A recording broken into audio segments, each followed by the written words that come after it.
maybe David Duke might be able to get 16%. Therefore, he might be competitive in the U.S. Senate race. Well, 16% is a pretty tall stretch when you have a very crowded field. I can tell you I did a poll, I'll just say in the New Orleans metropolitan area, and it was a fairly conservative area. Duke was polling like in the 3 to 5% range. So I don't think Duke's going to do that well, but a lot depends on the extent to which he can raise any money and or get media coverage, because you have to remember, he's not been on a ballot in nearly 20 years. Even though he has his hardcore adherents, he's not been on the ballot in 20 years. He's not won an election in nearly 30 years. So he's basically a blast from the past. Now, if he were to get 16%, then that would basically wreck all of the other Republican Senate candidates' plans.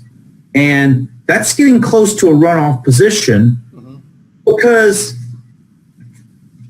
from what I'm seeing right now, when you look at the relative positions of, say, a Campbell or a Fayard in the Democratic part of the primary, I think you roughly have 35 to 40% of the vote that's going to be split between two people. And I don't think that 35 to 40% is going to be split evenly. Right now, I think that Campbell has more orders, and he certainly has money to spend. And add to that the fact that Democrats know how to hang together and pull behind one person once you get in the closing weeks for an election. I'm still of the opinion Campbell will probably get 2/3 of the Democratic vote. Fayard will get 1/3 statewide. Those numbers might be more equal in southern parishes, but I think Campbell has the advantage.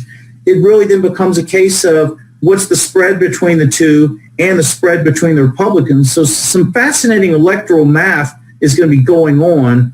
But to go way back to your original question, I mean, if somehow Duke were polling at 16%, that would be close to a runoff slot.